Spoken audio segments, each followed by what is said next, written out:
নমস্কাৰ এই মুহূৰ্তত আহি পৰিছে সন্ধিয়াৰ কেইবাটাও বিগ ব্ৰেকিং নিউজ। আজি হৈছে 26 জুলাই। অৰুণোদয় আঁচনিলৈ আহি গ'ল ডাঙৰ খবৰ। সমষ্টিয়ে নিয়োগ কৰা হ'ব অৰুণোদয়ৰ সহায়ক। এতিয়াৰ পৰা আপোনাৰ একাউণ্টত টকা নাপালে চিন্তাৰ কোনো প্ৰয়োজন নাই। আত্মীয়গত প্ৰতিজন মহিলাৰ বাবেও ভাল খবৰ দিছে। আত্মীয়গত প্ৰতিজন মহিলাক 10 লাখ টকাৰ বিতৰণ কৰা হ'ব। মুখ্যমন্ত্ৰীৰ ঘোষণা। কেৱল এয়াই নহয়, যদি আপুনি চৰকাৰী কৰ পোৱা নাই তেন্তে আপোনাৰ বাবে সোণালী সুযোগ। সকলোৱে লাভ কৰিব চৰকাৰী কৰৰ প্ৰথম কিস্তি 25,500 টকা।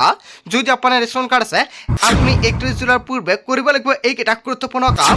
অন্যথা ৰেচন কাৰ্ডত চাউল, চেনি, দালি লগতে নিমখ আপুনি নাপাব। মুখ্যমন্ত্ৰী ডক্টৰ হিমন্ত বিশ্ব শৰ্মাৰ বৃহৎ ঘোষণা। লগতে কেইবাটাও ৰাজনৈতিক খবৰৰ লগতে অৰাজনৈতিক খবৰ যুগুত কৰা হৈছে আজিৰ দিনটোত। গোটেই অসম তথা ভাৰতৰ বিভিন্ন প্ৰান্তৰ পৰা যুগুত হৈছে কেইবাটাও ডাঙৰ খবৰ। এনেবোৰ খবৰ নিতৌ পাই থাকিবলৈ চেনেলটি ছাবস্ক্ৰাইব কৰি ভিডিঅ'ত এটা লাইক কৰিবলৈ নাপাহৰিব। আজিৰ আমাৰ প্ৰথম খুবেই গুৰুত্বপূৰ্ণ খবৰ হৈছে অসমবাসীৰ বাবে এটা ডাঙৰ খবৰ। অৰুণোদয় আঁচনিয়ে লাখ লাখ মহিলাৰ বাবে ভাল খবৰ আহি পৰিছে। একাউণ্টত অৰুণোদয় আঁচনিৰ ধন নোসোমালে এতিয়াৰ পৰা চিন্তা কৰাৰ প্ৰয়োজন নাই। অসমৰ মুখ্যমন্ত্ৰী ডক্টৰ হিমন্ত বিশ্ব শৰ্মাই 3 আগষ্টত অৰুণোদয়ৰ প্ৰতিজন হিতাধিকাৰীৰ বেংক একাউণ্টত টকা প্ৰদান কৰিব। কিন্তু আপোনাৰ বেংক একাউণ্ট যদি 3 আগষ্টত অৰুণোদয় আঁচনিৰ টকা নোসোমায় তেন্তে এতিয়াৰ পৰা চিন্তা কৰাৰ প্ৰয়োজন নাই। ৰাজ্যৰ মুখ্যমন্ত্ৰী ডক্টৰ হিমন্ত বিশ্ব শৰ্মাই অৰুণোদয়ৰ প্ৰতিজন হিতাধিকাৰীৰ বাবে কেইবাটাও গুৰুত্বপূৰ্ণ সিদ্ধান্ত গ্ৰহণ কৰিছে কেবিনেট বৈঠকতে। অৰুণোদয়ক লৈ ওজৰ আপত্তি থাকিলেও আছে এতিয়া সমাধান। অসমৰ প্ৰতি সমষ্টিত নিয়োগ কৰা হ'ব অৰুণোদয়ৰ সহায়ক। হয়, প্ৰতিটো সমষ্টিতে অৰুণোদয়ৰ সহায়ক নিয়োগ কৰা হ'ব। নতুনকৈ অৰুণোদয় আঁচনি বিচৰাসকলে সহায়কক দিব পাৰিব আবেদন।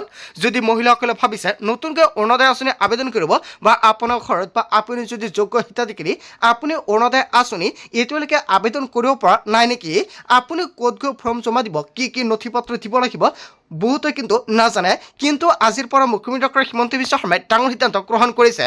নতুনকৈ অৰুণোদয় আঁচনি বিচৰাসকলে সহায়কক দিব পাৰিব অভিযোগ। আৰু প্ৰতিটো সমষ্টিতে এজনকৈ অৰুণোদয়ৰ সহায়ক থাকিব আৰু তাকে আপোনালোকে দিব পাৰিব আপোনাৰ ফৰ্মখন জমা। যদি কিবা সমস্যা হৈছে আপোনাৰ একাউণ্টত টকাটো জমা হোৱা নাই, কিহৰ বাবে জমা হোৱা নাই, আপুনি সেই সহায়কক দিব পাৰিব ওজৰ আপত্তি। এতিয়াৰ পৰা খণ্ড আৰু ৰাজচক্ৰ জিলা আয়ুক্তৰ কাৰ্যালয়ত থাকিব সহায়ক। হয়, এটা ভাল খবৰ আহি পৰিছে।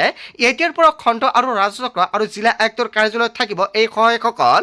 কেবিনেটত লোৱা হৈছে কেইবাটাও গুৰুত্বপূৰ্ণ সিদ্ধান্ত। অৰুণোদয় আঁচনিৰ লাখ লাখ মহিলাৰ বাবে ভাল খবৰ আহি পৰিছে।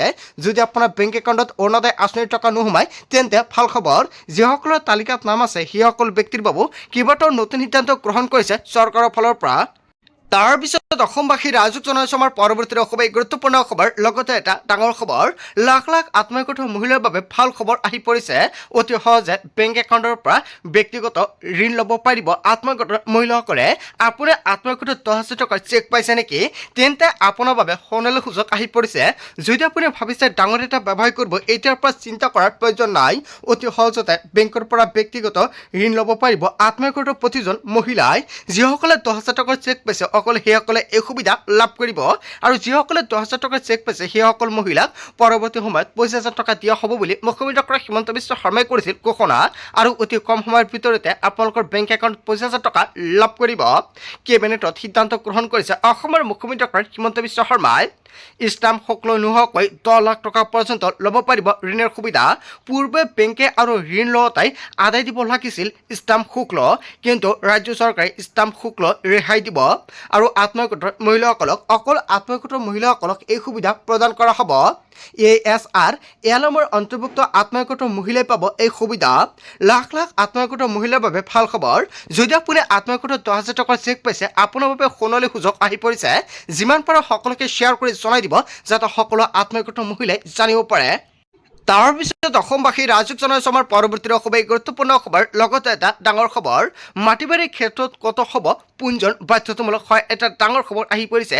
অসমৰ মুখ্যমন্ত্ৰী ডক্টৰ হিমন্ত বিশ্ব শৰ্মাই কেইবাটাও বিৰোধ সিদ্ধান্ত গ্ৰহণ কৰিছে। মাটি বাৰীৰ ক্ষেত্ৰত ক'ত হ'ব পঞ্জীয়ন বাধ্যতামূলক। মাটি বাৰীৰ নামজাৰিৰ পৰা আৰম্ভ কৰি ক্ৰয় বিক্ৰয়ক লৈ ডাঙৰ সিদ্ধান্ত গ্ৰহণ কৰা হৈছে। মাটি বিক্ৰীৰ চুক্তিপত্ৰ কেৱল এয়াই নহয়, স্বত্বাধিকাৰী আৰু ক্ষমতাপত্ৰ সম্পত্তি বন্ধকৰ ক্ষেত্ৰত পঞ্জীয়ন কৰাটো বাধ্যতামূলক হ'ব। এতিয়াৰ পৰা পঞ্জীয়নৰ বাবে পৰিশোধ কৰিব লাগিব মাচুল। ভূমি সংক্ৰান্তীয় কাৰ্যকলাপ ৰোধৰ বাবে এই সিদ্ধান্ত গ্ৰহণ কৰিছে অসমৰ মুখ্যমন্ত্ৰী ডক্টৰ হিমন্ত বিশ্ব শৰ্মাই।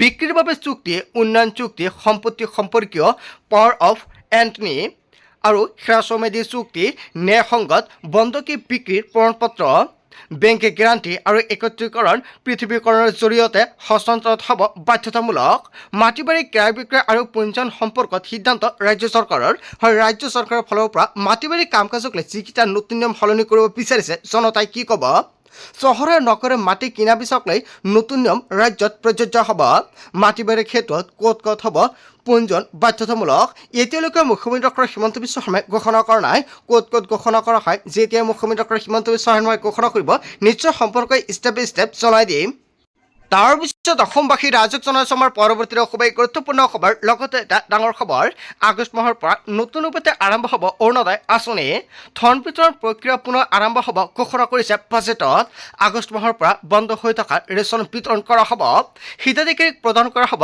দালি চেনি নিমখ আৰু চাউল যদি আপোনাৰ ৰেচন কাৰ্ড আছে 31 জুলাইৰ পূৰ্বে প্ৰতিগৰাকী হিতাধিকাৰী KYC কৰিব লাগিব যিসকল হিতাধিকাৰী আধাৰ কাৰ্ড লিংক হোৱা নাই অতি শীঘ্ৰে ৰেচন কাৰ্ডৰ সৈতে আধাৰ কাৰ্ড লিংক কৰাই ৰাখক যদি আপুনি লিংক কৰি ৰাখিছে আপোনাৰ আধাৰ কাৰ্ডৰ লগত কোনটো মোবাইল নম্বৰ লিংক হৈ আছে যদি মোবাইল নম্বৰ লিংক হোৱা নাই অতি শীঘ্ৰে আপুনি লিংক কৰক অন্যথা হ'ব পাৰে 1 আগষ্টৰ পৰা আপুনি ৰেচনৰ সামগ্ৰী নাপাব 1 আগষ্টৰ পৰা আপোনাৰ মোবাইললৈ যাব লাগিব ৰেচনৰ দোকানত অব্যাহত থাকিব বিধৱা আৰু বৃদ্ধ পেঞ্চন আঁচনিৰ ধনৰাশি কৃষকসকলক বছৰি 1100 টকা প্ৰদান কৰা হ'ব PM কিষাণৰ প্ৰতিজন হিতাধিকাৰীৰ বাবে ভাল খবৰ দিছে আগতে বছৰি কৃষকসকলে লাভ কৰিছিল 6000 টকা এতিয়া 6000 টকাৰ সলনি বছৰি 1100 টকালৈ বৃদ্ধি কৰা হ'ব PM কিষাণৰ অধীনত লাভ কৰিব এই ধনৰাশি হিমন্ত বিশ্ব শৰ্মা চৰকাৰে কেইবাটাও গুৰুত্বপূৰ্ণ সিদ্ধান্ত গ্ৰহণ কৰিছে কেবিনেটত আগষ্ট মাহৰ পৰা নতুন ৰূপত আৰম্ভ হ'ব অৰুণোদয় আঁচনিৰ লগতে ৰাজ্যত কেইবাটাও নতুন আঁচনি আৰম্ভ হ'বলৈ গৈ আছে ইয়াৰ বিষয়ে যদি জনতাৰ কিবা মন্তব্য কৰিব লগা থাকে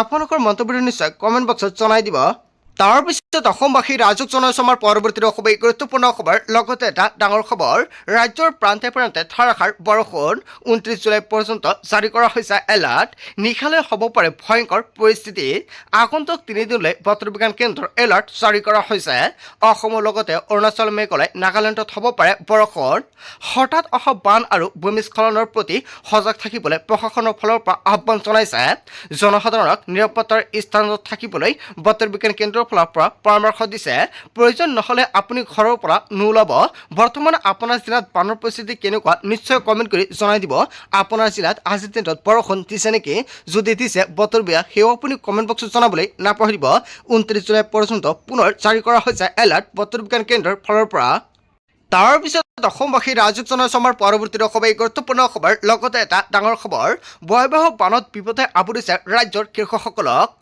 প্ৰলয়কাৰী বানত শস্য নষ্ট হৈছে নেকি আপোনাৰ চিন্তা কৰাৰ প্ৰয়োজন নাই খেতিয়কসকলে চৰকাৰৰ বিশেষ সকাহ দুৰ্যোগ বা কীটনাশকৰ বানত ক্ষতি হ'লে এতিয়াৰ পৰা নিশ্চিত থাকক কৃষকসকল হয় যদি আপুনি কীটৰ পৰা বা দুৰ্যোগৰ ফালৰ পৰা আপোনাৰ খেতিপথাৰ নষ্ট হৈছে তেনে ক্ষেত্ৰত এতিয়াৰ পৰা কৃষকসকলে চিন্তা কৰাৰ প্ৰয়োজন নাই শস্য নষ্ট হ'লে লগে লগে চৰকাৰক দিব ক্ষতিপূৰণ 1 জুলাইৰ পৰা ৰাজ্যজুৰি আৰম্ভ হৈছে ফচল বীমা মাহ আৰু প্ৰধানমন্ত্ৰী ফচল বীমা আঁচনিৰ জৰিয়তে সুৰক্ষিত কৰক আপোনাৰ শস্যডৰা বীমাৰ বাবে কেবিনেটে কেইবাটাও গুৰুত্বপূৰ্ণ সিদ্ধান্ত গ্ৰহণ কৰিছে বীমাৰ বাবে কেনেকৈ কৰিব আবেদন আৰু কি নথিপত্ৰ লাগিব প্ৰধানমন্ত্ৰী ফচল বীমা আঁচনিত পঞ্জীয়ন কৰাটো বাধ্যতামূলক পঞ্জীয়নৰ বাবে প্ৰয়োজন হ'ব কেৱল 3টা জৰুৰী নথি লাগিব খাজনা ৰচিদ আধাৰ কাৰ্ড আৰু আধাৰ সংলগ্ন মোবাইল নম্বৰ পঞ্জীয়নৰ অন্তিম তাৰিখ হৈছে 31 জুলাইৰ ভিতৰতে পঞ্জীয়ন কৰিব লাগিব নিজৰ শস্য সুৰক্ষিত কৰক হয় দেশৰ কোটি কোটি কৃষকৰ বাবে ভাল খবৰ